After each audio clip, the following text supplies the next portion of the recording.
There is something deeply restful about contemplating the nature of reality, not in a way that demands answers or requires effort, but in a way that simply lets the mind wander through ancient questions that have no urgency attached to them. Questions that have waited thousands of years and can wait a little longer. Questions that Plato asked in the gentle sunlight of ancient Athens, walking slowly through colonnaded spaces, speaking softly to those who gathered to listen. Tonight, we find ourselves in that same contemplative space, not rushing toward understanding, but simply resting in the presence of ideas. Ideas about what is real and what merely appears to be real. Ideas about shadows and light, about the world we see and the world we cannot see, about the nature of truth and the nature of knowing. Plato believed that reality was not quite what it seemed, that the world we perceive with our senses is not the deepest or truest layer of existence. This is not a troubling thought, but rather a peaceful one. It suggests that beneath the chaos and confusion of everyday life, beneath the constant change and flux of the material world, there exists something unchanging, something eternal, something true, and we need not strain to grasp it. We need not struggle or work to understand it fully. We can simply rest in the contemplation of it, the way one rests beside a quiet stream, listening to water moving over stones, not needing to know where the water comes from or where it goes, but simply being present to its movement. Let us begin then, not with definitions or arguments, but with a story that Plato told many centuries ago about people who lived in a cave. This story, this allegory, is not meant to frighten or disturb, but to gently illuminate something about the human condition, something about how we see and what we see and what we might see if we turned our gaze in a different direction. Imagine, if you will, a cave, not a cold or frightening cave, but simply an enclosed space, lit by a fire burning behind those who dwell within it. The people in this cave have always been there. Since childhood, they have sat facing the wall of the cave, unable to turn their heads, watching shadows dance across the stone surface in front of them. Behind them, unknown to them, there is a fire, and between the fire and their backs, there is a low wall, and along this wall people carry objects, statues, of animals, figures of people, vessels and tools, all manner of things. As these objects pass between the fire and the prisoners, they cast shadows on the wall that the cave dwellers face. This is all the prisoners have ever known. These shadows are their reality. When a shadow of a horse passes across the wall, they say, "There goes a horse." When the shadow of a tree appears, they say, "Look at that tree." They have names for all the shadows. They have stories about the shadows. They have predictions about which shadows will appear next. The shadows are their world, and this is not a terrible existence. They are not suffering necessarily. They are accustomed to their situation. They speak with one another about the shadows. They develop expertise in understanding the patterns of shadows. Some become very skilled at predicting which shadow will appear next, and these people are honored as wise. But then Plato asks us to imagine one of the prisoners is freed. The chains that held him in place are removed. He is able for the first time to turn his head. At first, this is not pleasant. His neck is stiff from a lifetime of facing forward. The movement is unfamiliar, uncomfortable even. And when he turns, what does he see? He sees the fire, and the fire is bright, painfully bright after a lifetime of seeing only shadows. He sees the wall and the people carrying objects along it, and this is confusing. These objects do not look like the shadows. He knows. They are strange, solid,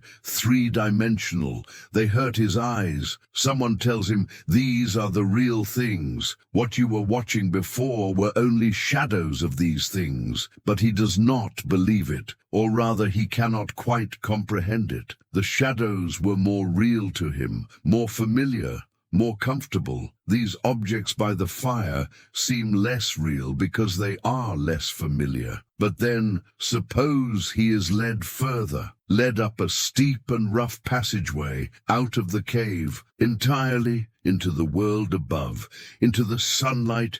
This would be even more painful. The sunlight would blind him. He would want to return to the cave, to the comfortable dimness, to the familiar shadows. At first, in the world above, he could only look at shadows and reflections, shadows of trees on the ground, reflections of the sky in pools of water. Gradually, his eyes would adjust. He would be able to look at the things themselves, the trees, not their shadows, the sky, not its reflection, and eventually, perhaps at dawn or dusk when the light is gentler, he might be able to look at the sun itself. Not for long, perhaps, not directly at first, but enough to understand that this is the source of all light, that this is what makes seeing possible, that the sun illuminates both the objects in the world and the fire in the cave, and that all the shadows he spent his life studying were, in the end, cast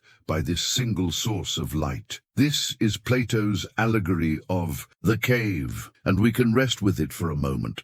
We need not rush to interpretation. We can simply hold the image in our minds.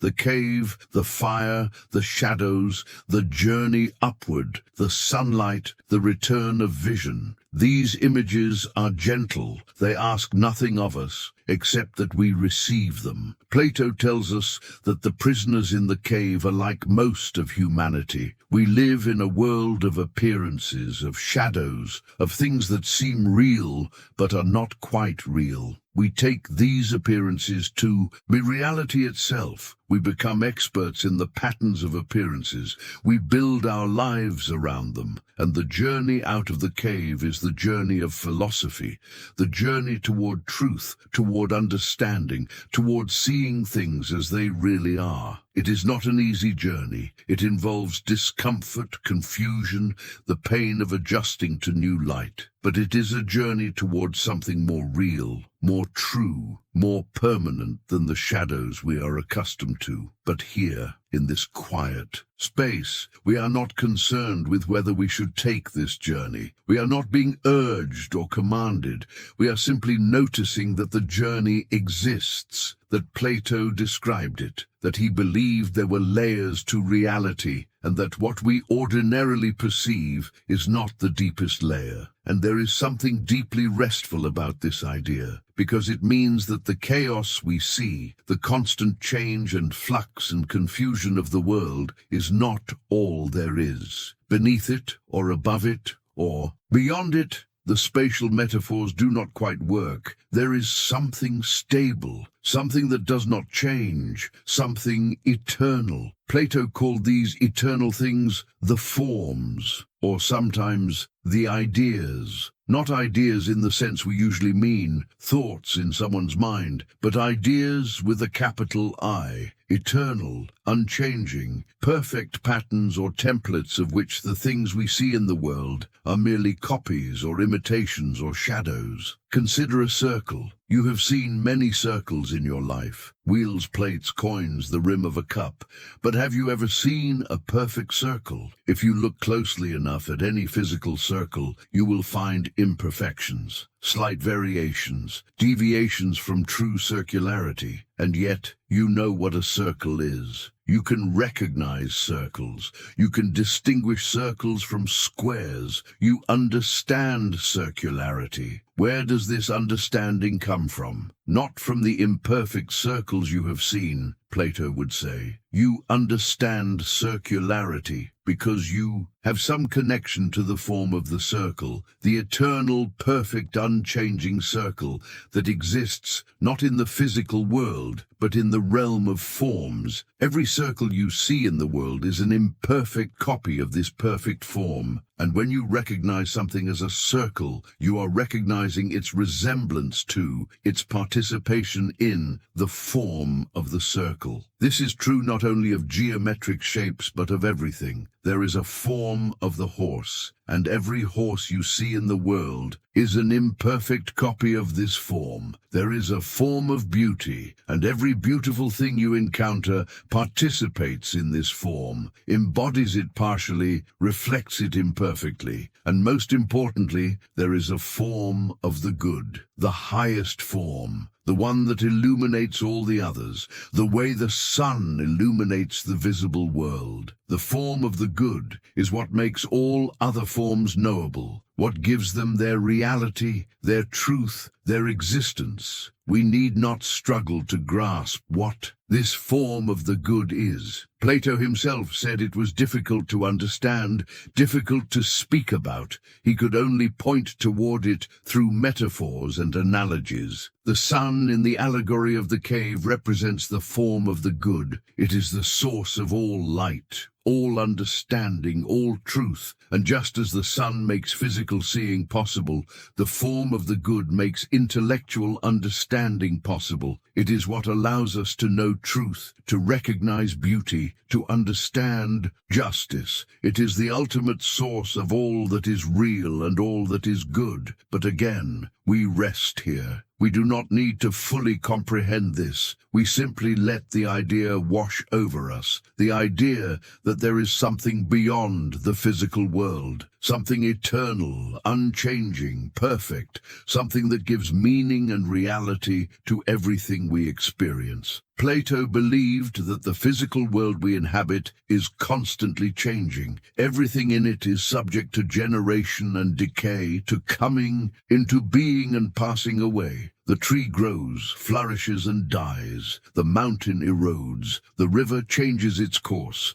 Our bodies age. Civilizations rise and fall. Nothing in the physical world is permanent, and yet the forms are permanent. The form of the tree does not grow or die. The form of beauty does not fade. The form of justice does not change with the times or vary from place to place. These forms are eternal, unchanging, always the same. This is why, for Plato, the realm of forms is more real than the physical world. Reality, in the deepest sense, means that which truly is, that which exists independently of time and change. And by this standard, the forms are more real than the objects we see around us. The objects we see are always becoming, always changing, always in flux. They participate in being, but they also participate in non-being. They come into existence and then pass out of existence. They are, in a sense, halfway between being and non-being. But the forms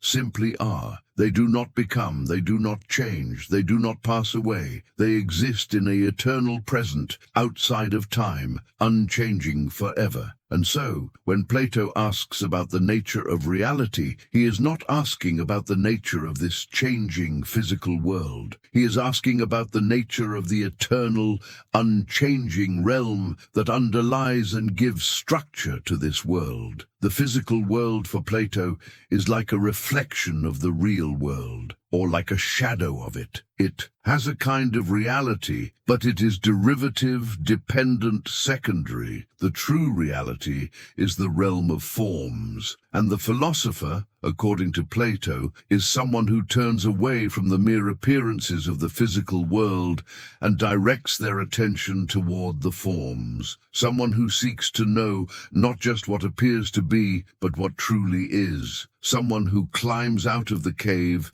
endures the painful adjustment to the light, and eventually comes to see the sun itself. But tonight, we are not striving to be philosophers in this heroic sense. We are simply resting in the contemplation of these ideas, letting them settle around us like a gentle darkness, comfortable and safe. There is no urgency here. These ideas have existed for over 2,000 years. They will exist long after we are gone. We do not need to master them or prove them or even fully understand them. We simply need to be present to them, the way we might be present to the sound of rain on a roof, or the feeling of a soft blanket, or the quiet darkness of a room at night. Plato spoke about knowledge in a particular way. He distinguished between knowledge and opinion. Opinion, he said, is what we have when we deal with the changing physical world. We can have opinions about whether this action is just, or that object is beautiful, or this political policy is wise, but these are only opinions, not knowledge, because they concern things that change, things that are unstable, things that are not quite fully real. Knowledge, true knowledge, is only possible when it concerns the forms, when we understand the form of justice itself, not just particular just actions, when we grasp the form of beauty itself, not just particular beautiful things. This is knowledge in the full sense, because it concerns what is eternal and unchanging. And how do we come to this knowledge? Not through the senses, Plato tells us. The senses can only perceive the physical world, the world of change and appearance. To know the forms, we must use reason, intellect, the mind's eye. Plato sometimes suggested that we come to know the forms through recollection. Before we were born, our souls existed in the realm of forms. There we directly perceived the forms themselves. We knew beauty itself, justice itself, the good itself. But then our souls were born into physical bodies, and in the trauma of birth, we forgot this knowledge. However, traces of it remain. When we encounter something beautiful in the physical world,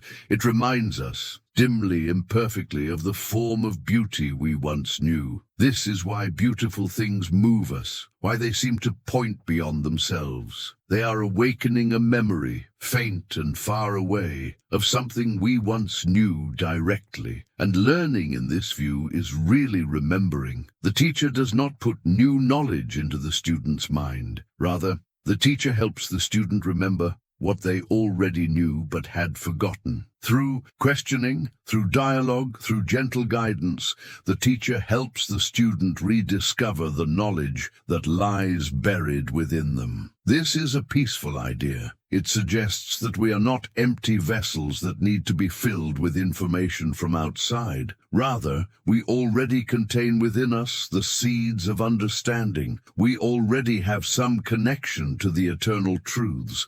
We simply need to be reminded, to be awakened, to be brought back to what we already, in some deep sense, know. And so philosophy becomes a kind of homecoming, a return to a place we have always known but had forgotten, a recognition of something familiar in what at first seems strange and new. There is no strain in this, no pressure, just a gentle invitation to remember, to turn inward, to discover what has always been there. Plato also spoke about the soul, and what he said about the soul is connected to his ideas about reality and knowledge. The soul, for Plato, is not simply the life force that animates the body. It is something far more profound.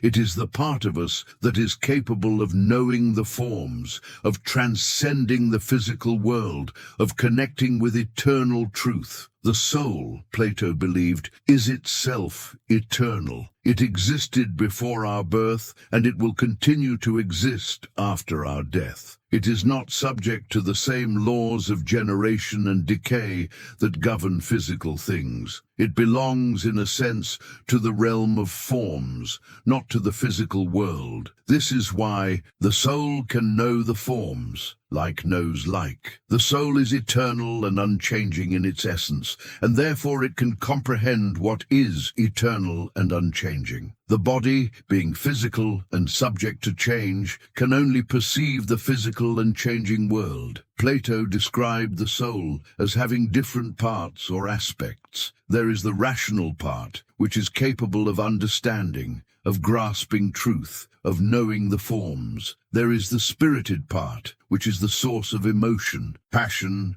courage, the part that can become angry or proud. And there is the appetitive part, which is concerned with physical desires, hunger, thirst, sexual desire, the pursuit of pleasure. These parts can work in harmony, or they can be in conflict. Ideally, the rational part should govern the other parts, guiding them, directing them toward what is truly good. The spirited part should be the ally of reason, providing energy and passion in pursuit of truth. And the appetitive part should be moderated, controlled, trained to desire what reason judges to be good. But this is not a teaching about self-control or discipline in the usual sense. We are not being asked to suppress or deny any part of ourselves. Rather, we are simply noticing that Plato saw the soul as complex, multifaceted, containing different drives and capacities that can be in harmony or in discord. And the philosopher, the lover of wisdom, is someone in whom reason predominates, someone who has trained their soul to desire truth above all else,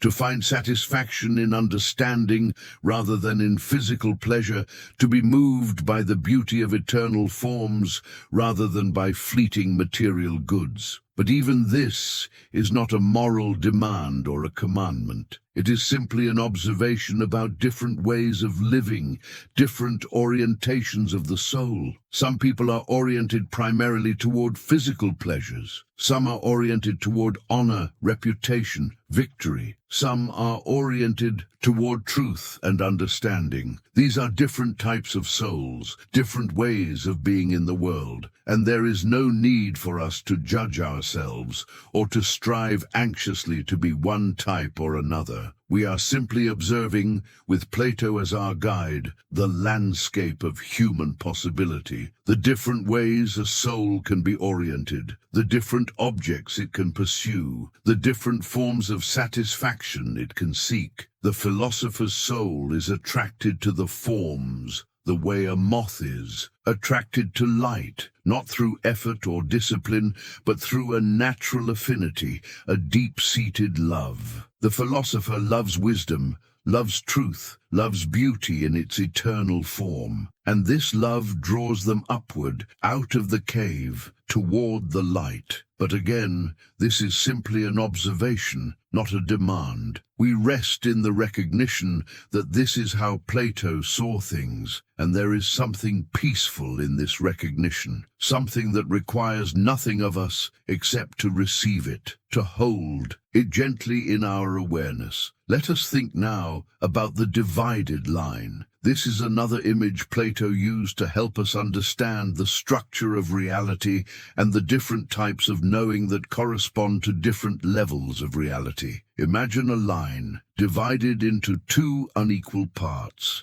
The larger part represents the intelligible realm, the realm of forms, the realm of true being. The smaller part represents the visible realm, the realm of physical things, the realm of becoming. Now divide each of these parts again in the same proportion. The visible realm is divided into two sections. The lower section contains shadows and reflections, images of things rather than the things themselves. The upper section contains the physical things themselves, trees, animals, people, all the objects we encounter in daily life. Similarly, the intelligible realm is divided into two sections. The lower section contains mathematical objects, numbers, geometric figures, the objects of mathematical reasoning. These are more real than physical things because they are unchanging and eternal, but they are still in some sense images or representations of something higher. When we do mathematics, we often use diagrams, pictures,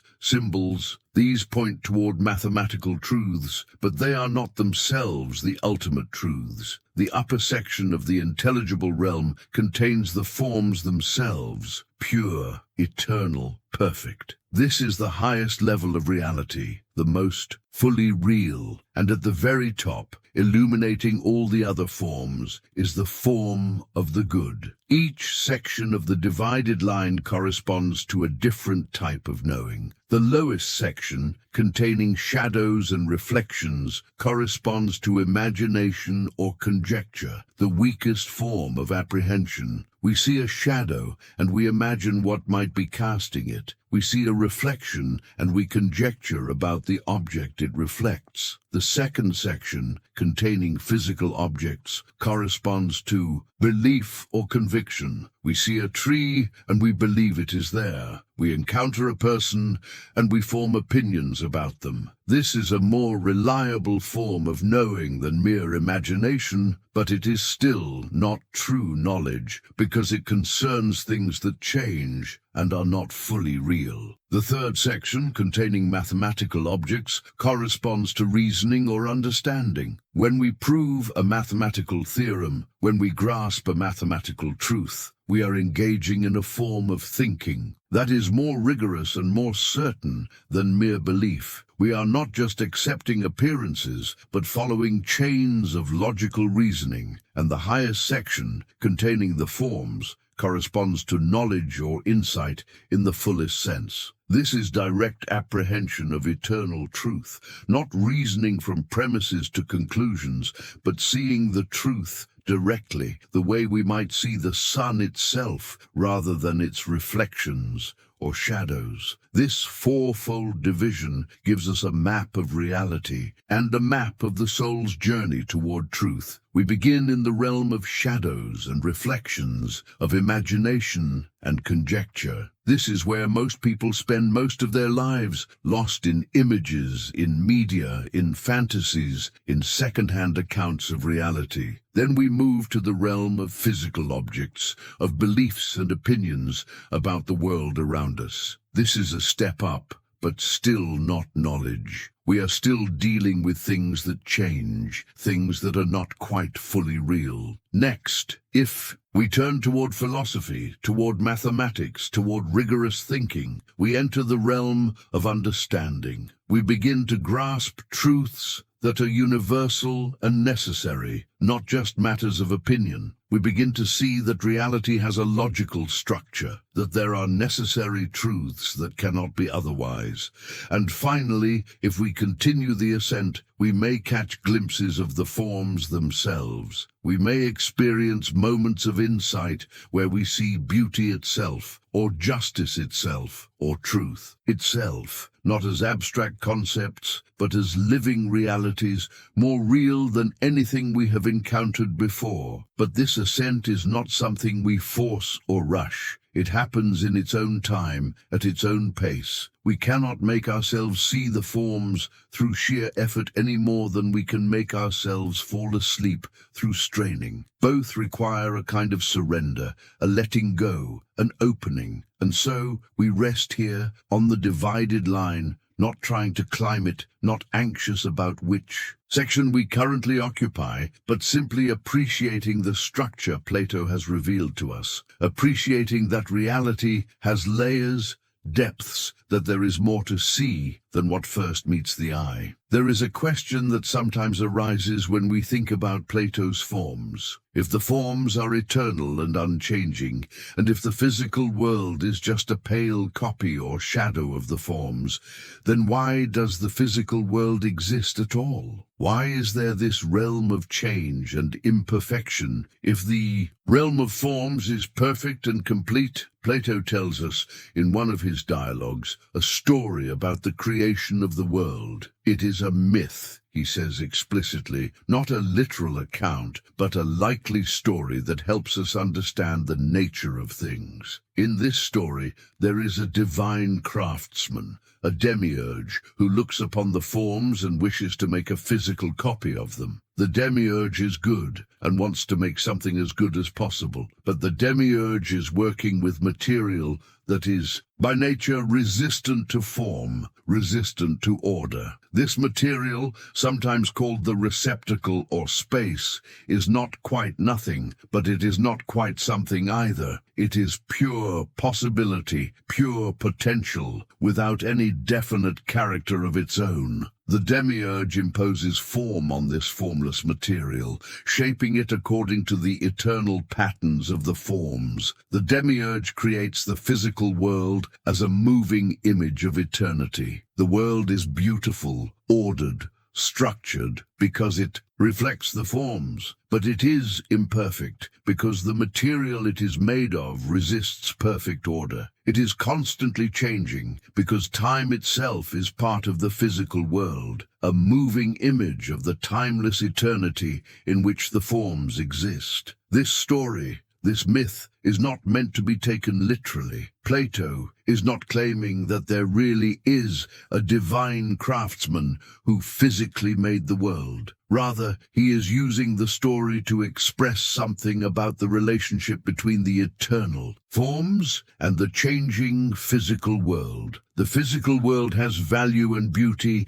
because it reflects the forms. It is not something to be despised or rejected, but its value is derivative, dependent on the forms it imitates. And because the material world is always in motion, always changing, it can never fully embody the perfection of the forms. Time itself in this story is interesting. Plato says that time is a moving image of eternity. Eternity is not endless time, not time going on forever and ever. Rather, eternity is outside of time altogether. It is a timeless present, a now that does not pass. The forms exist in this eternal now. They do not endure through time because they are not in time at all. They simply are, timelessly. But the physical world exists in time.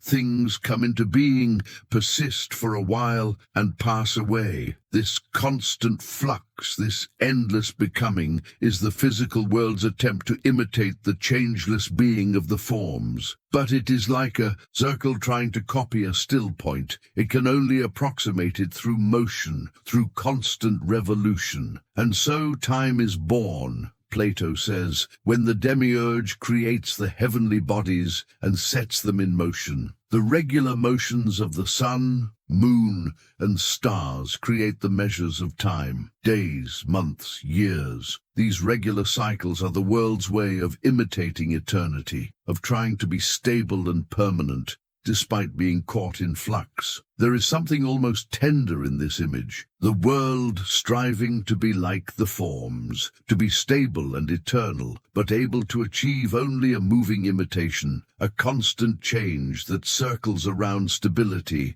without ever quite reaching it. And we, living in this world of time, are caught in the same dynamic. We long for permanence, for stability, for something that will not change or fade. But everything around us is flowing, shifting, passing away, and this can be a source of suffering, of anxiety, of grief. But Plato offers us a kind of consolation. There is something permanent, something stable. The forms exist, eternally unchanged, and our souls, in their essence, belong to that eternal realm. We are not entirely creatures of time and change. There is something in us that is timeless, that can touch the timeless, that can know what is eternal. And so even as we live in time, even as we experience change and loss and the passing of all things, we can have some connection to what does not pass. We can orient ourselves toward the eternal. We can let our souls be drawn upward toward what is permanent and real. But again, this is not a struggle or a striving. It is more like a gentle remembering, a quiet turning of attention. We notice that we are not only creatures of this changing world, but also beings capable of touching what does not change. And in that recognition, there can be a deep peace. Not because we have escaped time or transcended the world, but because we have recognized that we are not entirely defined by time, not entirely bound to the flux of becoming. There is something in us that stands, so to speak, outside the stream, watching the flow, participating in something that does not flow. Let us consider now what Plato says about beauty. Beauty for Plato is one of the most important forms because it is the form that most easily draws the soul upward toward the eternal. When we encounter something beautiful in the physical world, a beautiful person, a beautiful sunset, a beautiful piece of music, we are moved. Something in us responds. We feel drawn, attracted, elevated. We want to be near the beautiful thing, to contemplate it, to possess it somehow. But what is it that we are really responding to? According to Plato, we are responding to the form of beauty itself, shining through the particular beautiful thing. The physical object is not beautiful in itself. It is beautiful because it participates in the form of beauty, because it resembles, however imperfectly, the eternal beauty that exists in the realm of forms. And the longing we feel when we encounter beauty is really a longing for the form itself. We want the particular beautiful thing, but what we truly desire, what we truly need, is beauty itself. The particular thing is just a reminder, a pointer, a stepping stone. Plato describes a ladder of beauty, a progression of experiences that can lead the soul upward toward the form of beauty. It begins with physical beauty. We see a beautiful body, and we are attracted to it. This is natural, healthy, nothing to be ashamed of. But if we are wise, we begin to notice that it is not just this one body that is beautiful. Other bodies are beautiful too, and they are beautiful in similar ways.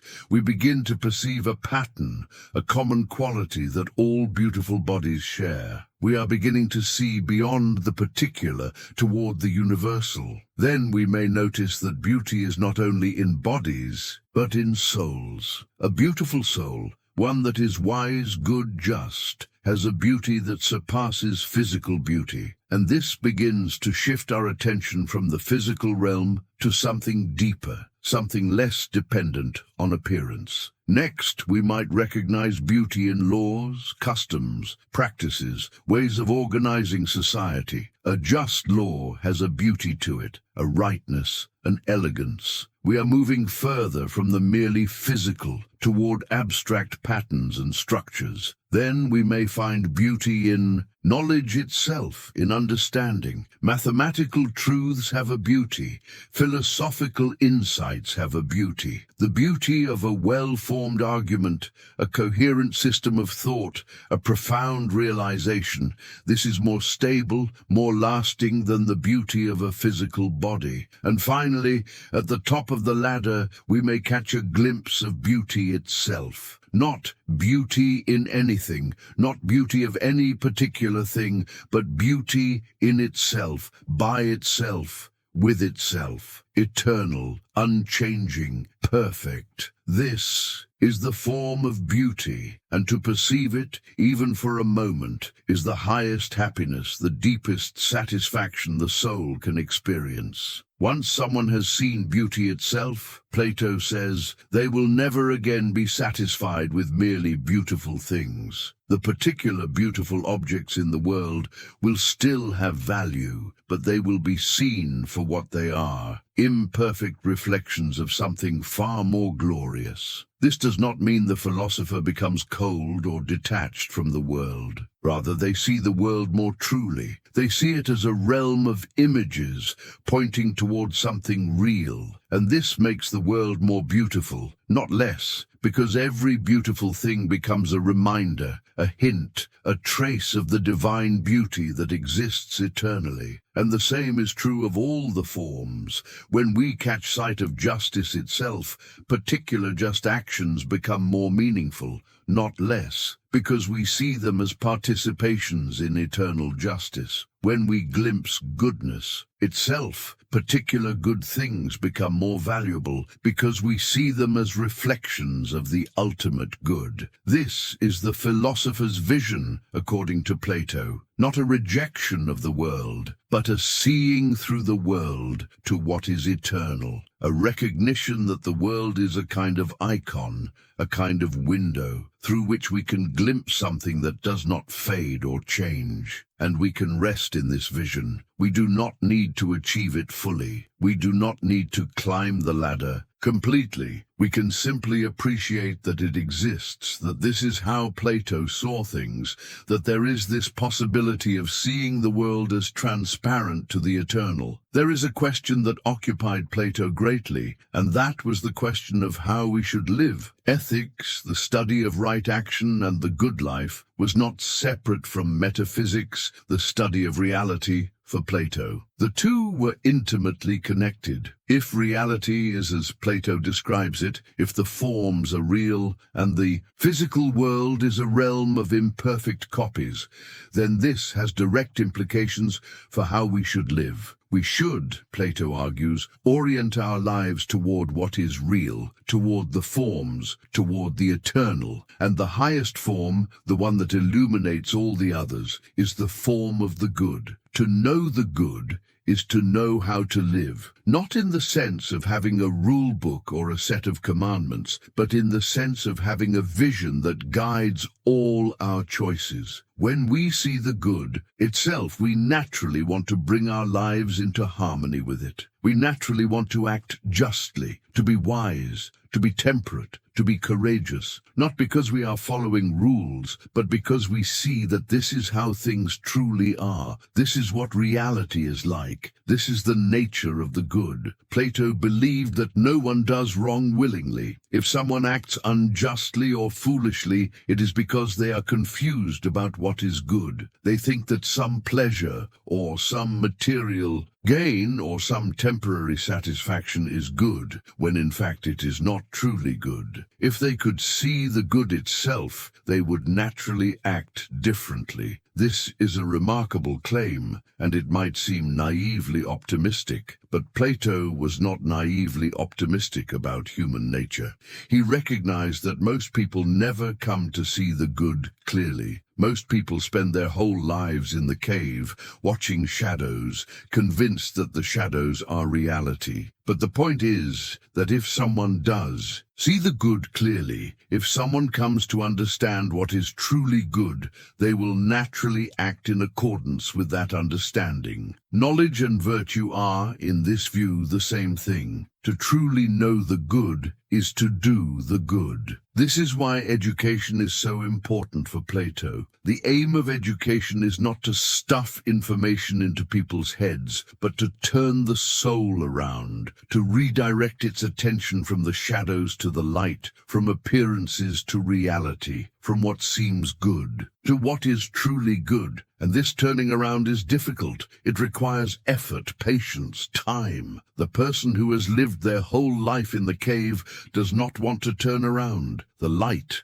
hurts their eyes. The familiar shadows are more comfortable than the strange realities they encounter when they turn. But once the turn is made, once the eyes begin to adjust, the person sees more and more clearly. And as they see more clearly, they naturally begin to live differently, not because they are forcing themselves to follow rules, but because they have seen the truth, and the truth has changed them. There is no moral hectoring in this, no should or must or ought, just a quiet recognition that when we see clearly, we act differently. When we understand what is real and what is merely apparent, our priorities shift. What we thought was important fades into insignificance, and what we overlooked reveals itself as precious. And this transformation is not something we can force in ourselves or in others. It happens in its own time. All we can do is be open to it, be willing to turn around, be patient with the painful adjustment to new light. Plato also spoke about love, and what he said about love is deeply connected to his ideas about beauty and the ascent to the forms. The Greek word he used is eros,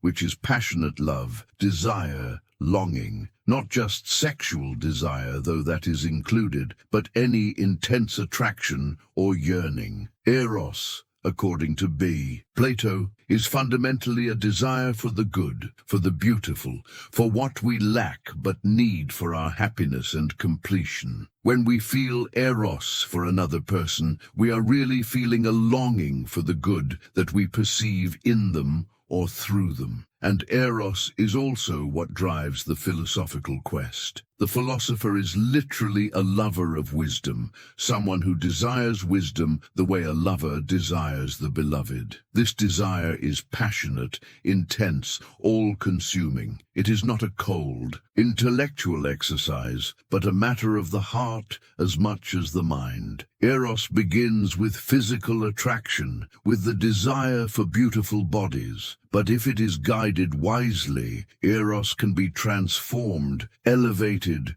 redirected toward higher and higher objects. The energy of desire remains, but it becomes attached to non-physical beauties, to beautiful souls, beautiful knowledge, beautiful truths. And ultimately, Eros can lead us to the form of beauty itself. The desire that began as physical attraction becomes a desire for the eternal, the unchanging, the perfect. This is not a suppression of desire, but a fulfillment of it.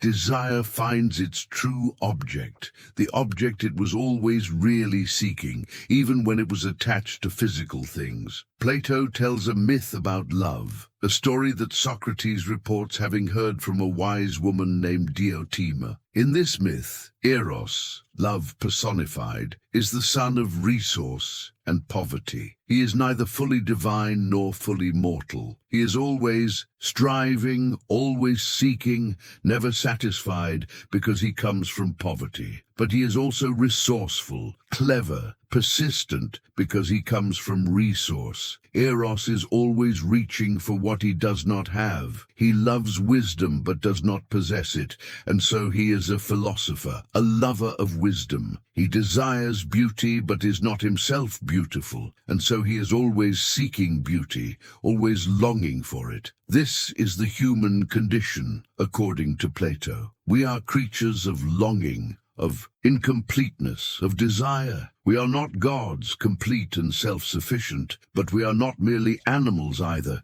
content with physical satisfactions. We are in between, always reaching upward, always longing for something more, something higher, something we do not yet possess. And this longing, this eros, is what can lead us out of the cave. It is what motivates the ascent to the forms. It is what draws us toward the good. Without eros, without desire, we would remain content with shadows. But because we have eros, because we are always longing for more, we are capable of being drawn upward. There is something beautiful in this idea. Our restlessness, our dissatisfaction, our constant desire for more, these are not defects or flaws. They are signs of our nature as beings caught between two worlds, between the physical and the eternal, between becoming and being. They are the very things that make the philosophical life possible. And so we do not need to feel bad about our longings, our unfulfilled desires, our sense that something is missing. These feelings are pointing us towards something real. They are our soul's way of remembering the forms, of yearning for the eternal home from which it came and to which it may return. Let us think now about death. This may seem like a somber topic, but Plato's reflections on death are not morbid or frightening. Rather, they are peaceful, even liberating. Plato believed that the soul is immortal. It existed before birth and will continue to exist after death. The body is temporary, a vehicle for the soul's journey through this physical world, but the soul itself is eternal, indestructible, belonging to the realm of forms rather than the realm of physical things. For the philosopher, Plato says, death is not something to be feared. Indeed, the philosopher practices dying throughout life. What does this mean? It means that the philosopher is constantly working to detach their attention from the physical world and direct it toward the eternal. They are learning to identify not with their body, but with their soul. They are learning to care not for physical pleasures and pains, but for truth and wisdom and virtue. When physical death comes, it is simply a final release. The soul is freed from the body, from the distractions and limitations of physical existence. It can return to the realm of forms, to its true home, to the place where it can perceive eternal truths directly, without the interference of physical senses. This is why Socrates, Plato's teacher, faced his own death with such calmness. He drank the hemlock poison without fear or regret, continuing to philosophize with his friends until the very end. He believed that death was not the end of his existence, but simply a transition. His soul would continue, would perhaps even be better off without the burden of the body. Plato wrote a dialogue called the Phaedo, which recounts Socrates' last day. In this dialogue, Socrates discusses the immortality of the soul with his friends, trying to console them and show them that death is not something to grieve. The body may die, but the soul lives on. The arguments Plato gives for the immortality of the soul are various, and we need not examine them all in detail here. Some appeal to the soul's simplicity. It has no parts, and therefore cannot be broken apart or decomposed. Some appeal to the soul's kinship with the forms. Like the forms, the soul is eternal and unchanging in its essence. Some appeal to recollection. If we remember truths from before birth, our souls must have existed before birth. But more important than the arguments is the overall attitude toward death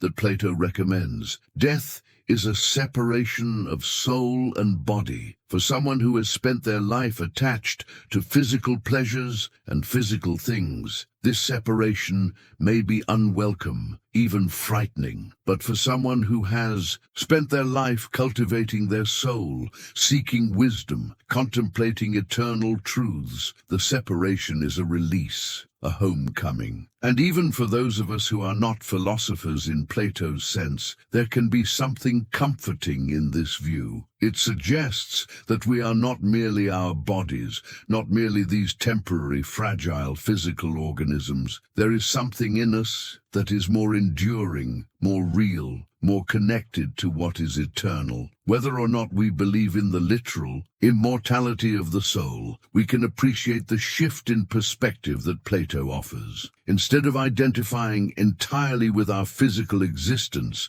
we can recognize ourselves as beings capable of thought, of understanding, of connection with truths that transcend our particular time and place. And this can change how we experience life. If we are not merely physical bodies doomed to decay and die, but souls on a journey through the physical world, then the ups and downs of physical existence take on a different significance. They are not the whole story. They are episodes in a larger narrative, moments in a longer journey. This does not mean we should neglect the body or despise physical existence. Plato did not advocate extreme asceticism or self-denial. The body is not evil, just temporary. Physical things are not bad, just less real than eternal things. We should care for the body, appreciate its capacities, enjoy the pleasures it can provide, but without becoming enslaved to it, without mistaking it for our true self. The philosopher's attitude, then, is one of balance. Care for the body,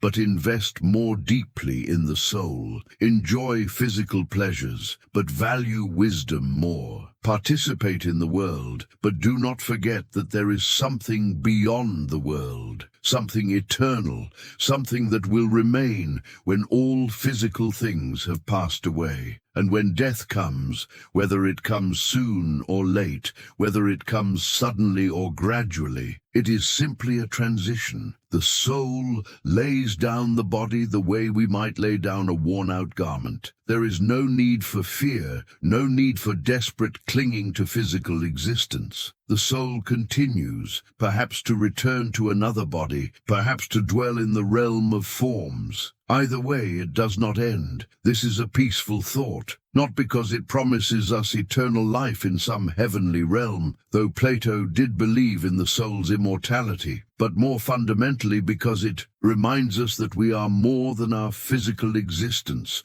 more than these bodies that age and fail, more than the particular circumstances of our lives. We are beings capable of touching the eternal, and that capacity does not die with the body. Plato spent much of his thought on the question of the ideal society, the ideal state. He wrote a long dialogue called The Republic, in which he and his companions imagine what a perfectly just city would look like. But this is not only a work of political philosophy, it is also deeply a work about the soul and about reality. For Plato, the structure of the soul and the structure of the state mirror each other. The state is like the soul writ large, or the soul is like the state in miniature. Each has parts that must be in harmony for the whole to function well. In the state, there are three classes: the rulers, who govern with wisdom, the guardians or soldiers, who defend the city with courage, and the producers, farmers, craftspeople,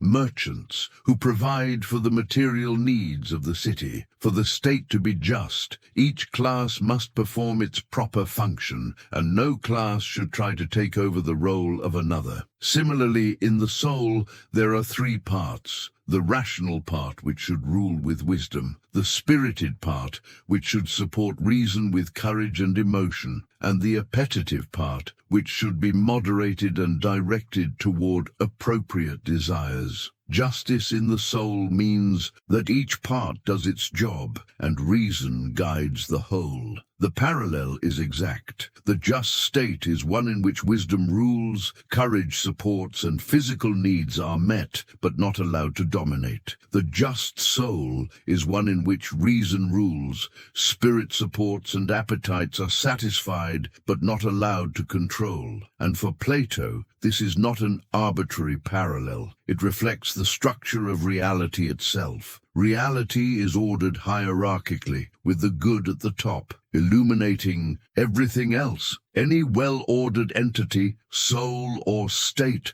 must reflect this hierarchical structure. In Plato's ideal city, the rulers are philosophers. They are people who have made the ascent out of the cave, who have seen the forms, who have glimpsed the good itself. And because they have seen the good, they know how to govern. They are not motivated by personal gain or ambition or desire for power. They have seen what is truly valuable, and physical wealth and power appear to them as shadows, hardly worth pursuing. These philosopher kings rule not because they want to, but because they must. Having seen the good, they have a responsibility to order the city according to what they have seen. They understand justice, not as a convention or a compromise, but as a real feature of reality, a form that the city should embody as fully as possible. This might sound like a strange system to us. Why should philosophers be the ones to rule? Wouldn't they be impractical, lost in abstract thought, unable to make concrete decisions? But Plato's point is that true knowledge of reality is the best preparation for governance. Someone who understands what is truly good, what is truly just, is far better equipped to lead than someone who only knows how to manipulate people or accumulate power. The philosopher has a vision of the good, and this vision guides all their choices. Of course, Plato recognized that such a city probably could not exist in reality, at least not perfectly. The Republic is an ideal, a model, a blueprint that actual cities can approximate but never fully realize. But the exercise of imagining the ideal city is valuable because it shows us what justice is, what it would look like if it were fully embodied, what we should be aiming for even if we cannot reach it. And the same is true of the soul. the perfectly just soul, in which reason rules completely and appetites are perfectly moderated, is an ideal. Most of us fall short of it. We are torn by conflicting desires, swayed by passions, often unclear about what is good. But by contemplating the ideal, we can orient ourselves, can move in the right direction, can become more just, even if we never become perfectly just. This is not a source of frustration or anxiety. It is simply an acknowledgement of reality. We live in the realm of becoming, not the realm of being. We are imperfect copies of the ideal, but we can improve, we can move closer to the ideal, we can participate more fully in the forms. And this is enough. We do not need to be perfect. We just need to be moving in the right direction, to be oriented toward what is true and good and beautiful, to be gradually becoming more like our ideal selves. There is a gentleness in this recognition. We do not judge ourselves harshly for falling short. We simply notice where we are, notice where we want to be, and take the next small step, one day at a time, one choice at a time, gradually aligning ourselves more and more with what is real and good. Let us return now to the cave, to that image with which we began, because everything Plato says about reality, about knowledge, about the soul, about society, about how to live, all of it comes back to this central image. The cave is not just an image of ignorance or illusion, it is an image of the human condition. We are all, to some extent, prisoners in the cave. We are all accustomed to shadows, to appearances, to what seems to be rather than what is. And the philosophical life is the journey out of the cave, not a one-time event, but a gradual, difficult, often painful process of turning around, of adjusting to new light, of learning to see differently. Most people never make this journey. They remain in the cave all their lives, comfortable with the shadows, experts in predicting patterns of shadows, never suspecting that there is something more real beyond the wall behind them. And Plato does not judge them harshly for this. It is not their fault that they are in the cave. They were born there, raised there, shaped by that environment. And the shadows are not nothing. They are images of real things. They have patterns, regularities. You can learn a lot by studying shadows. But they are not the whole story. They are not the deepest reality. And for someone who has seen the sun, who has glimpsed the forms, the shadows are no longer satisfying. Plato imagines what would happen if someone who had left the cave and seen the sun were to return to the cave. They would seem ridiculous to the prisoners. Their eyes would not yet have adjusted to the darkness, so they would be clumsy, stumbling, unable to see the shadows clearly. The prisoners would laugh at them. They would say, "Look at this fool who went up above. They've come back with their eyes ruined. It's not even worth trying to go up. Look how useless they are now." And if the returning philosopher tried to free the other prisoners, tried to drag them out into the light, the prisoners would resist. They would perhaps even kill the philosopher, so determined are they to remain with their familiar shadows. This is not just an abstract possibility. It is what happened to Socrates. He spent his life trying to turn people's attention from appearances to reality, from shadows to truth. And in the end, the city of Athens condemned him to death. The cave dwellers killed the philosopher who tried to free them. But even knowing this, even knowing the risks, the philosopher who has seen the good feels compelled to return to the cave, to try to help others make the same journey. Not because they expect gratitude or success, but because they have seen what is true and good, and they cannot help but want to share it. There is something profoundly noble in this. The philosopher does not withdraw from the world after achieving enlightenment. They return, they engage, they try to help, even knowing that they will likely be misunderstood, mocked, perhaps even killed. This is the philosopher's sacrifice. They could remain in the sunlight, contemplating the forms, enjoying the highest happiness. but they choose to return to the darkness, to live among those who see only shadows, to do what they can to turn souls toward the light. And we can rest here in appreciation of this image. The philosopher returning to the cave, stumbling in the darkness, trying to help those who do not want to be helped. There is something beautiful and sad in it. Beautiful because it is selfless, because it is motivated by love of truth and desire to share it. Sad because it is so often futile, because the cave dwellers prefer their chains. But the philosopher persists, not with anger or frustration, but with patience and compassion, because they understand that they too were once prisoners in the cave. They too once mistook shadows for reality. They were freed by someone else, by a teacher, by a chance encounter, by grace. And now they pay that forward, trying to free others, knowing that most will resist, but hoping that perhaps one or two will turn around, will begin the journey toward the light. This is the philosophical life according to Plato, not a life of detached contemplation in an ivory tower, but a life of engagement with the world, motivated by love of truth and desire to help others see what is real.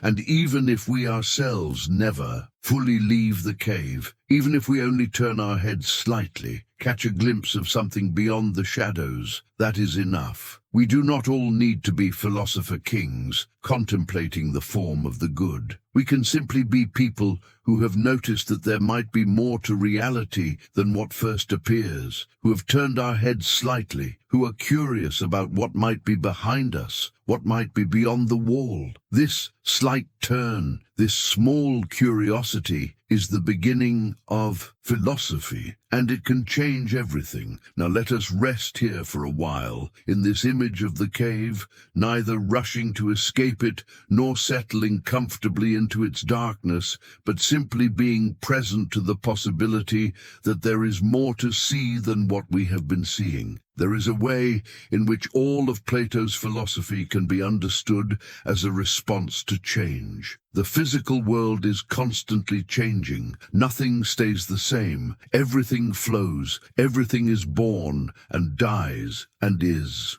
transformed. This was the observation of earlier Greek thinkers, particularly Heraclitus, who said that you cannot step into the same river twice. But if everything is changing, Plato wondered, how can there be knowledge? Knowledge must be of something stable, something that remains the same. You cannot have knowledge of what is constantly shifting. Opinion, yes. Belief, yes. But not knowledge in the strict sense. And so Plato posited the existence of forms, eternal, unchanging, realities that provide stability in a world of flux. The river changes, but the form of river does not. Individual human beings are born and die, but the form of human remains forever the same. This is not just an abstract philosophical move. It is a response to a deep human need, the need for something stable, something reliable, something that will not be swept away by the river of time.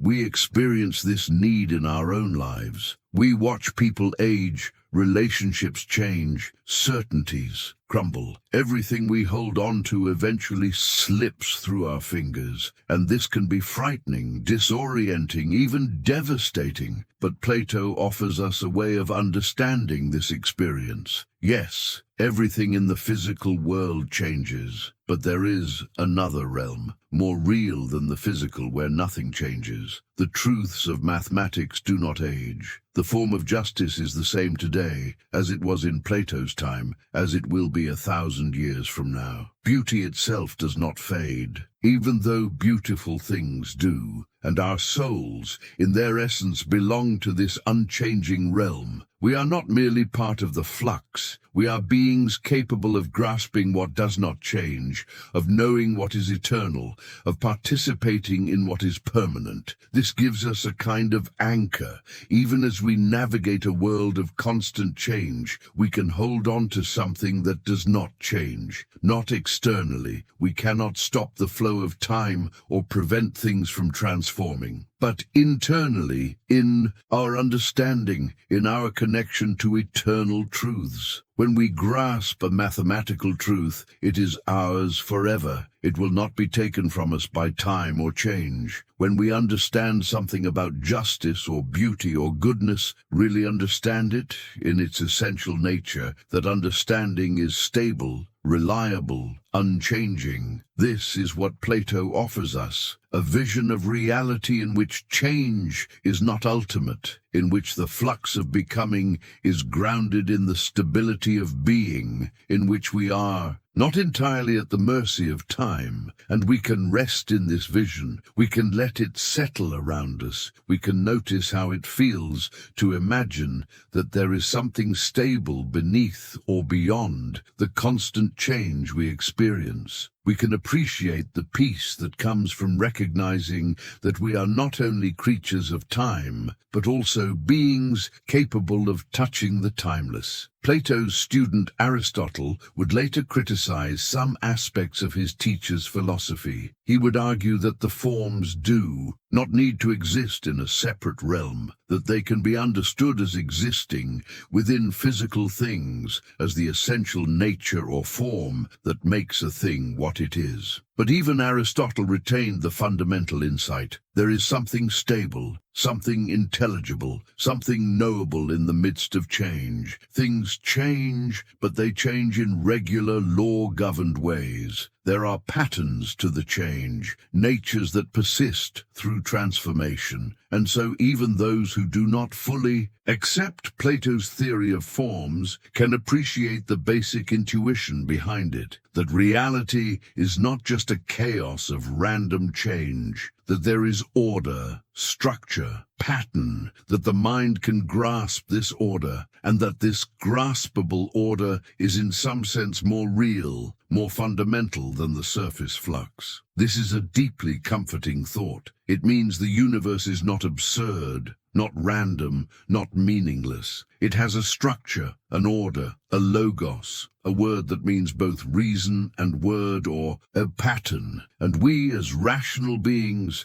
can participate in this logos, can understand this order, can align ourselves with the structure of reality. And when we do this, when we use our reason to grasp what is truly real, when we let our souls be guided by understanding rather than by appetite or by mere opinion, we are living in accordance with our nature. We are fulfilling our potential as rational beings. We are doing what we were made to do. There is no strain in this, no violence to our nature. It is not like forcing ourselves to do something unnatural or unpleasant. Rather, it is like finally being able to do what we were always meant to do, like a bird taking flight or a fish entering water. It feels right. It feels natural. It feels like home. And this is because, according to Plato, we are not accidents, not random collections of atoms,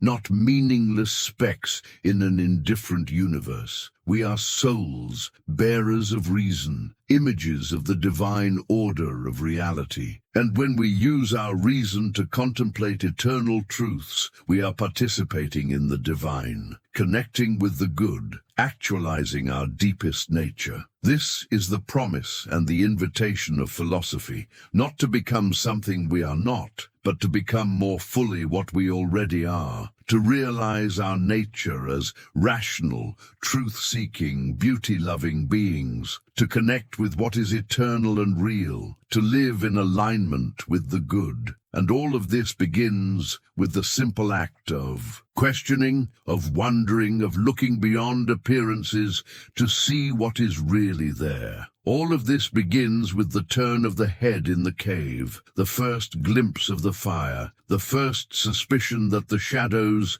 are not the whole story. Let us think for a moment about truth. What is truth? This is a question that has occupied philosophers for millennia, and Plato's answer is distinctive. For Plato, truth is not just a correspondence between statements and facts. It is not just that a statement is true if it accurately describes reality. Truth is something deeper, something more fundamental. Truth for Plato is connected to being, to reality itself. The forms are true in the sense that they truly are. They have being in the fullest sense. The physical world, by contrast, is not quite true because it is always changing, always becoming something else, never quite fully being what it is. When we say something true, we are pointing toward what truly is. When we say something false, we are pointing toward what is not, or toward what is only apparently real. And so, the pursuit of truth is not just about collecting facts or information. It is about aligning our understanding with reality,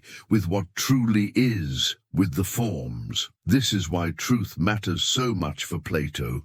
It is not just an intellectual exercise. It is about living in reality rather than in illusion, about being connected to what is rather than to what merely seems to be. And false beliefs in this view are not just mistaken, they are a kind of alienation from reality. When we believe something false, we are out of touch with what is, disconnected from the real, living in a world of shadows and illusions. This makes the pursuit of truth an ethical imperative. We should seek truth not just because it is interesting, but because it is how we connect with reality, how we align ourselves with what is good and real. And the good news is that truth is available to us. We are capable of knowing it. Our souls have the capacity to grasp the forms, to understand what is eternal, to connect with what is real. This capacity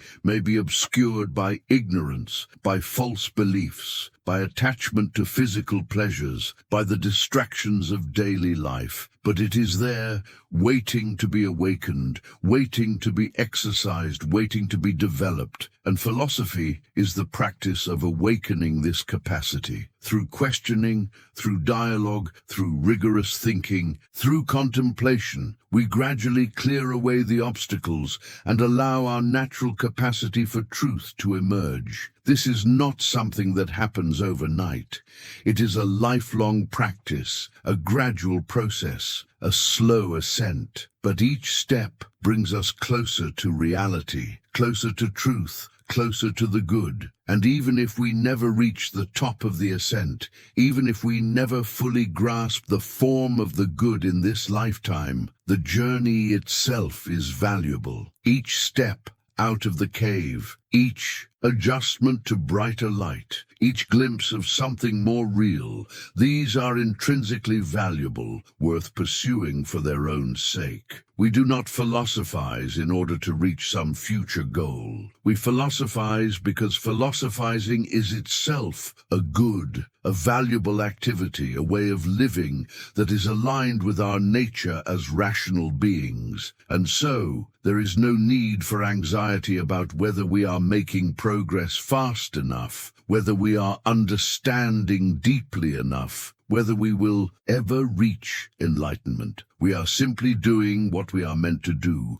exercising our capacity for reason, pursuing truth, because it is good to pursue truth, regardless of whether we attain it fully. This is a liberating thought. We are not under pressure to achieve some specific level of understanding. We are simply invited to participate in the activity of seeking truth, of questioning, of wondering, of thinking carefully about what is real. And this activity is pleasant, not always easy, not always comfortable, but deeply satisfying in a way that physical pleasures are not. There is a joy in understanding, in seeing clearly, in grasping a truth that you did not see before. And this joy is stable, lasting, not dependent on external circumstances. Once you have understood something, that understanding is yours. It cannot be taken from you. It does not fade or disappoint. It remains a permanent addition to your soul's treasury. Let us think now about the relationship between the one and the many. This is another theme that runs through Plato's philosophy, and it is closely connected to his theory of forms. When we look at the world, we see many particular things, many horses, many trees, many people. These particulars are all different from one another. No two horses are exactly alike. No two trees are identical. And yet we group them together. We say, these are all horses, or these are all trees. We recognize something common among the many particulars. We see unity in multiplicity. How is this possible? According to Plato, it is because all horses participate in the one form of horse. All trees participate in the one form of tree. The form is the one, and the particular things are the many that participate in the one. The form is what makes the many particular things be what they are. A horse is a horse because it participates in the form of horse. A tree is a tree because it participates in the form of tree. Without the form, the particulars would not even be what they are. They would be just stuff, undifferentiated matter, without any defining characteristics, without any essential nature. The form is what gives the particulars their identity, their nature, their essence. It is what makes them intelligible, knowable, capable of being thought about and understood. And this relationship between the one and the many exists at every level of reality. There is one form of beauty and many beautiful things, one form of justice and many just actions, one form of the good and many good things. At the highest level, there is the one itself. Plato sometimes calls this the good, sometimes just the one. This is the ultimate principle of unity, the source from which all other forms derive, the ground of all being and all intelligibility. The one is beyond being, beyond description, beyond even thought in the ordinary sense. It is so fundamental, so simple, so pure that we cannot quite grasp it conceptually. We can only approach it, circle around it, point toward it. But everything else derives from the one. All multiplicity, all variety, all the many different forms and all the many particular things, all of this ultimately traces back to the one as its source and ground. This is a profound vision of reality as fundamentally unified, despite all the apparent multiplicity and diversity. Beneath the surface, chaos and variety, there is a deep unity, a single source, a one from which all else flows, and our souls, in their essence, are drawn toward this unity. We seek to understand, to see connections, to find patterns, to unify our experience. This is the drive of reason, the desire to reduce the many to the one, to find the underlying unity in apparent multiplicity. When we understand something, we are grasping the one form that unifies many particular instances. When we explain something, we are showing how many different phenomena can be understood as expressions of one underlying principle. This is what science does, what mathematics does, what philosophy does, seeks to find unity in multiplicity, to discover the patterns and principles that underlie the bewildering variety of particular things. And this activity is satisfying because it aligns with our nature. We are rational beings, and reason seeks unity. When we find it, when we see how the many relate to the one, there is a deep satisfaction, a sense of having seen something true and important. We can rest in this recognition. We can appreciate the unity underlying the diversity we experience. We can notice how our minds naturally seek patterns, connections, unifying principles, and we can trust this impulse because it is pointing us toward truth, toward reality, toward the one that is the source and ground of all. There is a question that sometimes arises. If Plato believed that the forms are more real than physical things, did he think we should ignore or despise the physical world? Should we turn away from physical life and focus only on abstract contemplation? No, this would be a misunderstanding of Plato's philosophy. Plato did not despise the physical world. He thought it was beautiful, valuable, worthy of study and appreciation. The physical world, remember, is a moving image of eternity. It is the demiurge's attempt to make something as good as possible, to create a physical copy of the perfect forms. And the demiurge succeeded as far as was possible given the limitations of physical matter. The cosmos, according to Plato, is a living being, ensouled, ordered, beautiful. The regular motions of the heavenly bodies, the cycles of the seasons, the patterns of nature, all of this reflects the order and beauty of the eternal forms. And we, as embodied souls, are meant to live in this physical world. We are not meant to escape it or reject it. We are meant to engage with it, to appreciate its beauty, to study its patterns, to use it as a stepping stone toward the eternal. The physical world is like a book written by the divine craftsman. By studying it carefully, we can learn about the author's intentions, about the forms that the world imitates, about the good that the Creator was trying to embody. This is why Plato valued mathematics and astronomy so highly. By studying the regular motions of the heavens, we can learn about the eternal patterns they reflect. By studying geometry, we can learn about the forms of which physical shapes are imperfect copies. The physical world is not an obstacle to philosophy, but an aid to it. It is our starting point, our access to the forms. We begin with physical beauty, and it leads us to beauty itself. We begin with particular just actions, and they lead us to justice itself. So we should not despise the body or the physical world. We should care for the body, appreciate its capacities, enjoy its pleasures in moderation, without becoming enslaved to them. We should study the natural world, marvel at its order, appreciate its beauty, but we should not stop there. We should not mistake the physical for the ultimate. We should see through the physical to the eternal that it reflects. This is the balanced attitude Plato recommends. Engagement with the world, but not entanglement in it. Appreciation of physical beauty, but recognition that it points beyond itself. Care for the body, but greater care for the soul.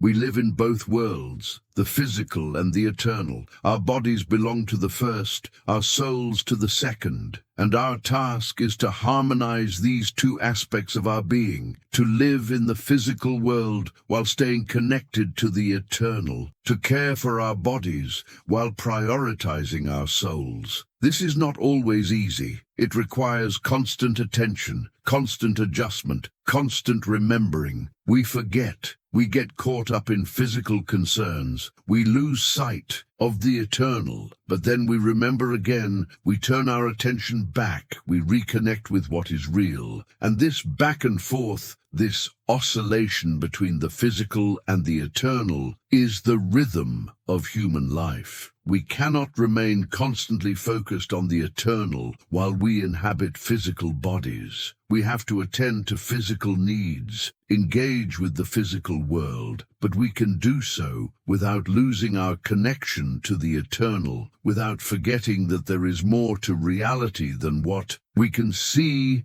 and touch. Plato's philosophy provides us with a framework for this balanced life.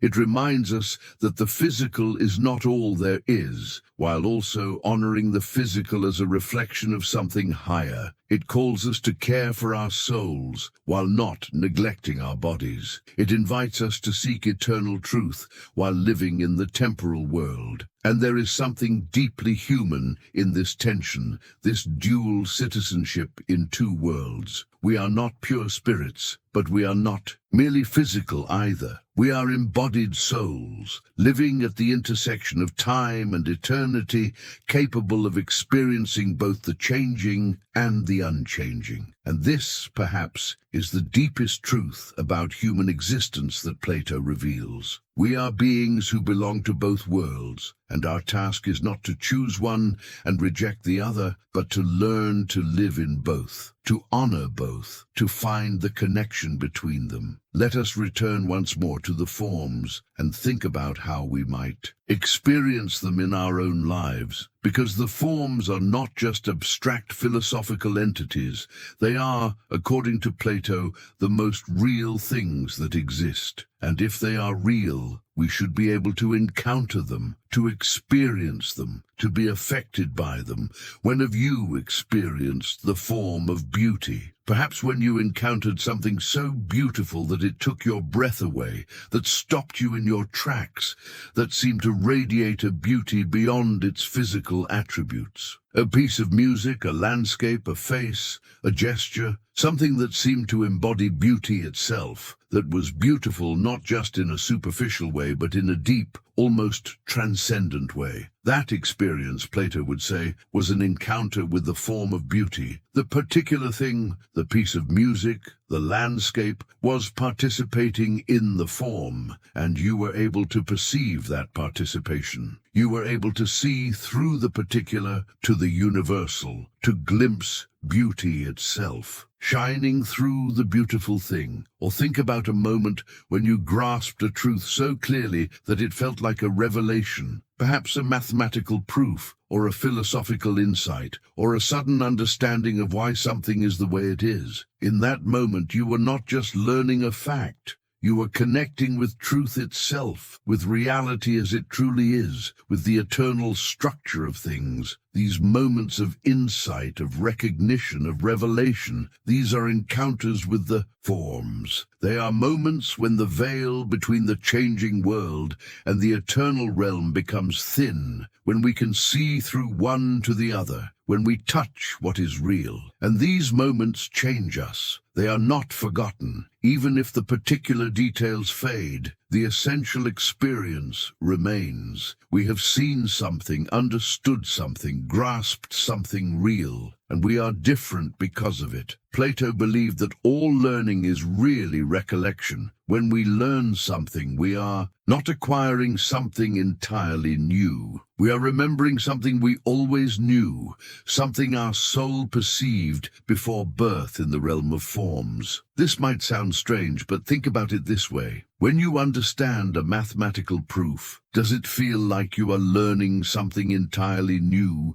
or does it feel like you are recognizing something that was always true, that you are just now seeing clearly? There is often a sense of recognition in understanding. Oh, of course, that's how it is. Not surprise exactly, but recognition, as if some part of you already knew this, and now your conscious mind is catching up. This is the experience of recollection. The soul recognizes what it once knew directly in the realm of forms. The particular occasion, the teacher's explanation, the diagram, the worked example, serves as a reminder, a trigger that awakens the latent knowledge. And if this is true, it changes how we think about education. Education is not about filling empty minds with information. It is about awakening the knowledge that is already present, about helping souls remember what they have forgotten. The teacher does not give the student knowledge. The teacher asks questions, offers examples, creates conditions in which the student can discover the knowledge within themselves. This is why Socrates, Plato's teacher, always claimed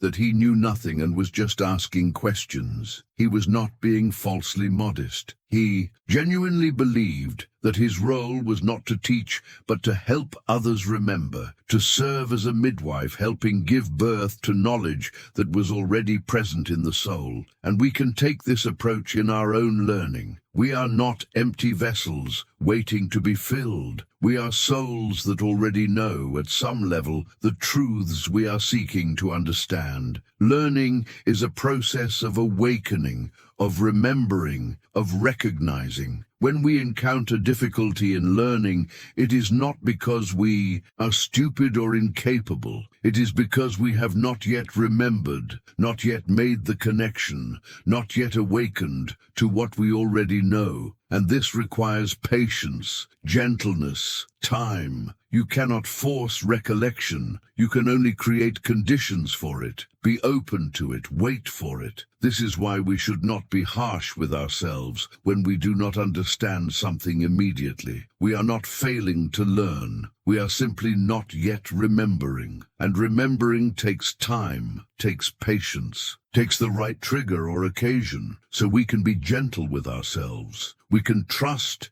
that the knowledge is there, that the soul already knows, that we will understand when the time is right, when the right question is asked, when the right example is given, and we can extend this same patience and gentleness to others. When someone does not understand something we are trying to explain, they are not being difficult or obtuse. They simply have not yet remembered. We can continue to ask questions, offer examples, create opportunities for the recognition to dawn. This is the Socratic method, the method of helping souls remember through questioning and dialogue. It is patient, gentle, respectful of the learner's autonomy. It does not force or demand or judge. It simply invites questions, waits, and when understanding comes, it is a joy. Not because we have conquered a difficult subject, but because we have remembered something precious, something true, something real. We have reconnected with the eternal knowledge that belongs to our souls. As we near the end of our contemplation, let us gather together the threads of what Plato has shown us. Reality, he tells us, is not what it first appears to be. The physical world we inhabit, beautiful and fascinating as it is not the deepest level of existence. It is a realm of change, of becoming, of imperfect copies. Beyond or beneath or above the physical world, the spatial metaphors ultimately fail. There exists the realm of forms, eternal, unchanging, perfect. This is the truly real, the fully existent. And at the pinnacle of this realm is the form of the good, the source of all reality, truth, and intelligibility. We, as human beings, are caught between these two realms. Our bodies belong to the physical world, subject to change and death, but our souls belong to the realm of forms, capable of grasping eternal truths, of knowing what is real. The philosophical life is the journey from the physical to the eternal, from appearance to reality, from shadow to light. It is not an easy journey. It requires effort, patience, courage. It involves pain, the pain of turning around in the cave, the pain of adjusting to new light. But it is worth it, because at the end of the journey, or along the way, we encounter what is truly real. We see beauty itself, justice itself, truth itself. And in seeing these eternal realities, we fulfill our nature as rational beings. We become what we were meant to be. This is not just intellectual understanding. It changes how we live. When we see what is truly valuable, we naturally pursue it. When we understand what is truly good, we naturally align our lives with it. Knowledge and virtue are inseparable, and death, in this view, is not something to fear. It is simply a transition, a separation of soul from body. For the philosopher who has spent life caring for the soul, death is a homecoming, a return to the realm of forms where the soul truly belongs. All of this rests on a fundamental optimism about reality. Despite all the chaos and suffering we see in the physical world, there is an underlying order, an eternal goodness, a divine intelligence that structures reality. The universe is not absurd or random. It is ordered according to the good, and we can participate in this order. We can align ourselves with it. We can live in accordance with reality as it truly is, not just as it appears to be. This is Plato's gift to us, a vision of reality that is ultimately orderly, good, meaningful, a vision in which we are not meaningless accidents, but souls capable of eternal understanding, a vision in which the purpose of life is to know what is real and to live in accordance with that knowledge. We do not need to accept all of this literally. We do not need to believe in a separate realm of forms or in the literal immortality of the soul. but we can appreciate the core insights that there is more to reality than what we immediately perceive, that truth and goodness are real and important, that we are capable of understanding what is real, that living in accordance with truth is the path to fulfillment. These insights are not bound to Plato's specific metaphysical system. They are enduring truths about human existence, about the relationship between appearance and reality, about the importance of seeking truth and living virtuously, and they offer us guidance for our own lives. In a world of constant change and uncertainty, we can seek what is stable and true. In a world of superficial appearances, we can look for deeper reality. In a world that often seems meaningless, we can connect with what is genuinely valuable and good. This is the promise of philosophy as Plato understood it, not a promise of easy answers or quick fixes, but a promise that reality is ultimately intelligible, that truth can be known, that the good life is possible. And all it requires is that we turn around, that we look beyond the shadows, that we be willing to endure the discomfort of new light. All it requires is that we love wisdom, that we seek truth, that we care for our souls. Let us rest now in these ideas, letting them settle, allowing them to become part of our understanding. There is no need to grasp everything at once, no need to fully comprehend all the details of Plato's philosophy. We have spent time in contemplation of deep questions. Questions about what is real, about how we know, about the nature of the soul, about how we should live. These are questions that have no final answers, no definitive conclusions. They are questions we can return to again and again, finding new depths each time. And in the returning, in the ongoing contemplation, in the gentle wondering, we are already participating in philosophy. We are already doing what Plato invites us to do, turning our attention from the superficial to the deep, from the temporary to the eternal, from appearance to reality. This does not require dramatic changes in our lives. It does not require us to abandon our responsibilities or withdraw from the world. It simply requires a shift in attention, a turning of the soul, a willingness to look beyond what is immediately apparent. We can do this anywhere, at any time. In a quiet moment, we can pause and reflect on what is truly real. In the midst of change and uncertainty, we can remember that there are eternal truths. When we encounter beauty, we can let it lead us toward beauty itself. When we act, we can consider what is truly good. These small acts of philosophical awareness, these moments of reflection and contemplation, gradually change us. We become more thoughtful, more reflective, more attuned to what is real and valuable. We live more deliberately, more consciously, more in accordance with our nature as rational beings. And this is enough. We do not need to become perfect philosophers. We do not need to achieve complete enlightenment. We simply need to be on the path, moving gradually in the right direction, oriented toward truth and goodness. Plato himself recognized that most people will never fully achieve philosophical wisdom. The climb out of the cave is too difficult, the adjustment to light too painful. But even small movements toward the light are valuable. Even a partial turn of the head, even a moment of glimpsing something beyond the shadows. These are significant, and so we can be gentle with ourselves and with others. We are all somewhere on the path, all at different stages of the journey. Some are still entirely in the darkness,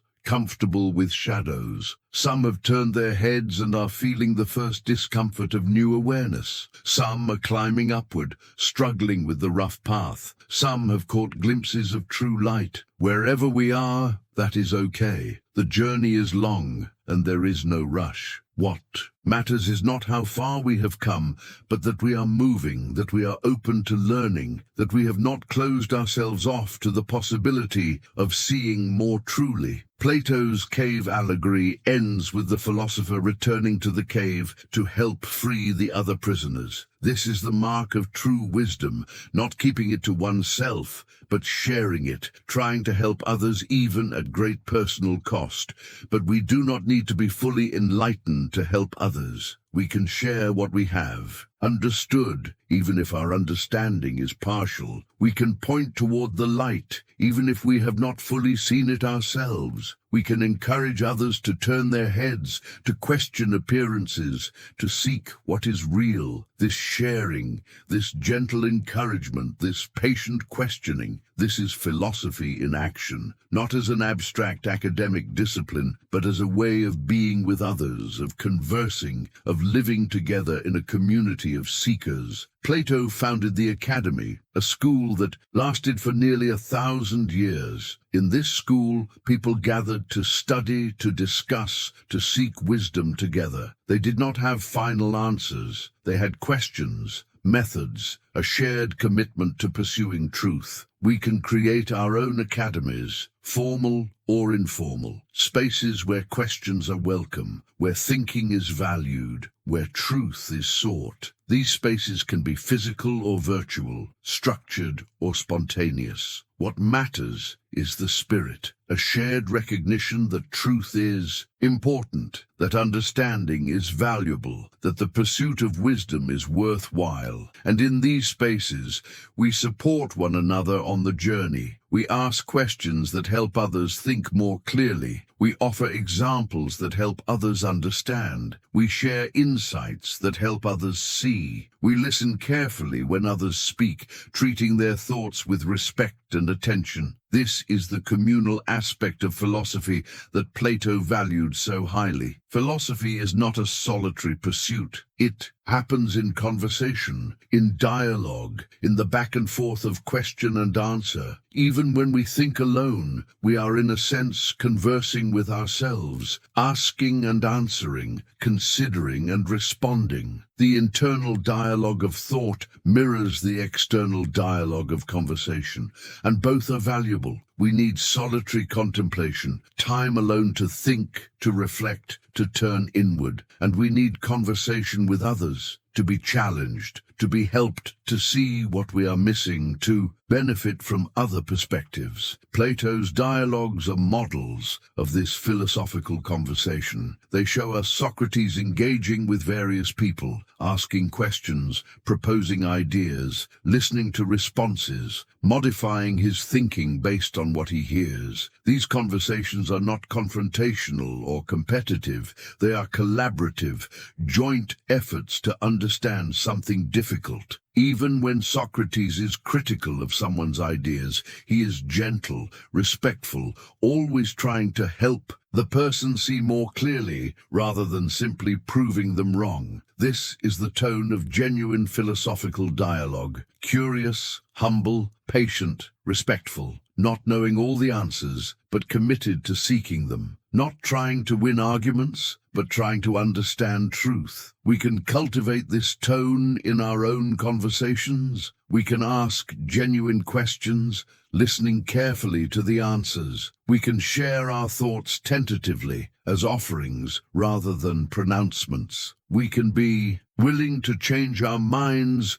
when we encounter better arguments or clearer thinking. This is not weakness or indecisiveness. It is intellectual honesty, openness to truth wherever it may be found. It is the philosophical virtue of humility, recognizing that we do not have all the answers, that others may see things we have missed, that understanding grows through dialogue and exchange. And as we practice this kind of conversation, we gradually develop clearer thinking, deeper, understanding greater wisdom, not all at once, but gradually over time, through many conversations and much reflection. This is the path Plato lays out for us, not a quick route to enlightenment, but a sustainable practice of seeking wisdom, of pursuing truth, of caring for the soul, a practice that can last a lifetime, that can give meaning and direction to our lives, that can connect us with what is eternal and real. Now, as we come to a natural resting point in our contemplation, we can simply be present to what we have considered: the cave and the sunlight, the forms and the physical world, the soul's journey and its destination, the nature of reality and the possibility of knowing it. These are not light matters. They touch on the deepest questions of existence. What is real? How do we know? What are we? How should we live? What happens when we die? Plato offers answers to these questions,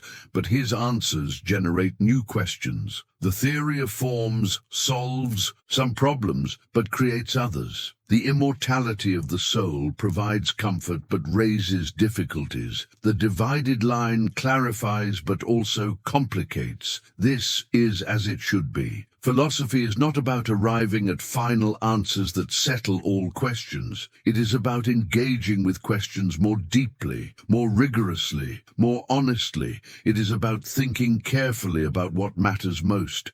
And in this careful thinking, something happens. We become more thoughtful people. We develop qualities of mind and soul that are valuable in themselves: clarity, rigor, honesty, humility, wonder. We learn to think before we act, to question before we accept, to look beneath surfaces. We become less easily deceived, less swayed by mere appearances, less content with superficial explanations, and we develop an appreciation for what is deep, what is true, what is real. We learn to value understanding over mere information, wisdom over cleverness, truth over comfortable illusions. These are the fruits of philosophy according to Plato, not esoteric knowledge or arcane theories, but a transformed soul, a life lived more deliberately, more consciously, more in accordance with what is real. And these fruits are available to anyone willing to undertake the journey, not just to specially gifted individuals,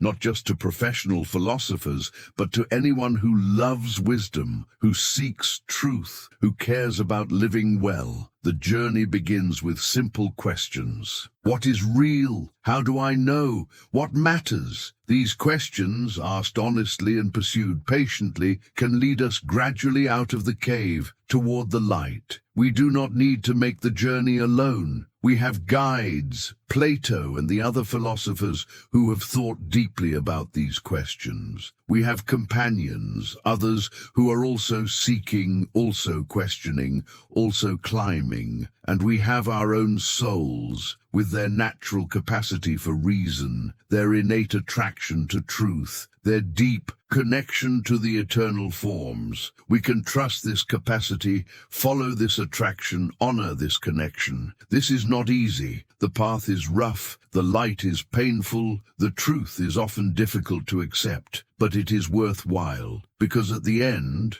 or along the way, we encounter what is real, and nothing is more valuable than this. So let us rest here in the quiet satisfaction of having spent time with deep questions. Let us appreciate what Plato has shown us, even if we do not fully understand it all. Let us be grateful for the tradition of philosophical thinking that has been passed down to us from ancient Athens to the present day. And let us carry these questions with us gently as we return to our daily lives. Not as burdens or problems to solve, but as companions on the journey, reminders of what matters, invitations to see more deeply, to live more thoughtfully, to connect with what is eternal. The cave is all around us. The shadows dance on the walls. Most people watch them, absorbed, convinced they are seeing reality. But now we know that there might be more. There might be a fire behind us, objects casting the shadows,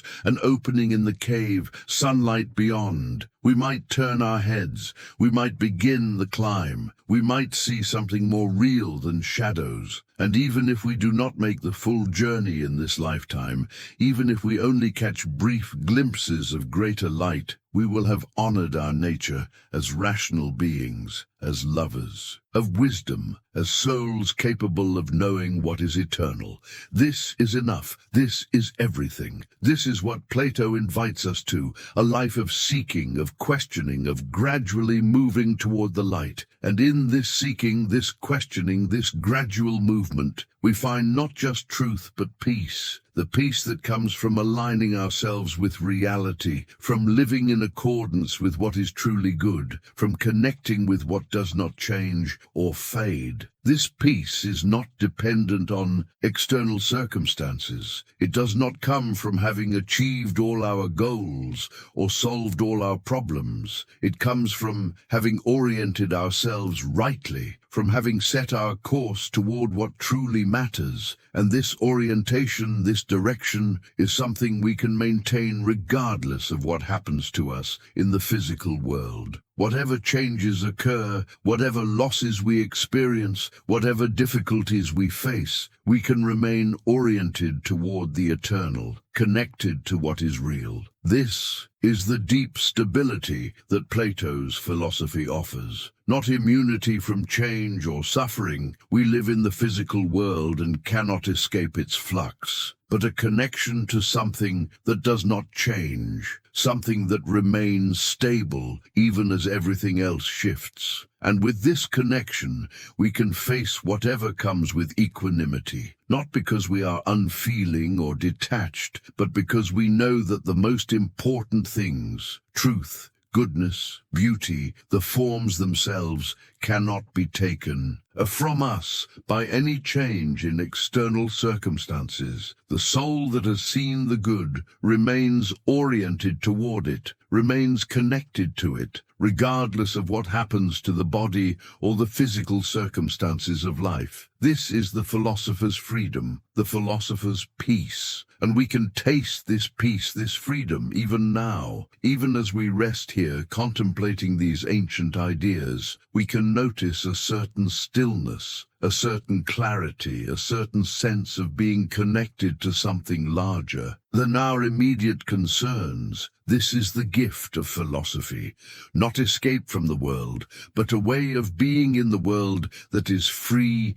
clear, connected to what matters most. Let us receive this gift with gratitude. Let us carry it with us. Let us return to it often, whenever we feel lost in the shadows, whenever we need to remember what is real. The journey continues, the light beckons, the forms await our discovery, and the good remains, eternal and unchanging, the source and ground of all that is. May we move toward it, however slowly, however tentatively. May we never lose sight of it entirely. May we live in its light, however dimly we perceive it. This is the hope and the promise of Plato's philosophy, that we can know what is real, that we can live in accordance with it, that we can find peace and fulfillment in the pursuit of truth. And now, as these thoughts settle into stillness, as the words gradually fade into silence, we can simply rest. Rest in the presence of these ancient ideas. Rest in the possibility of truth. Rest in the quiet assurance that reality is not chaos, that truth can be known, that the good life is possible. Rest now. The shadows will still be there tomorrow, but so will the light, and we can choose each day which way to turn our gaze.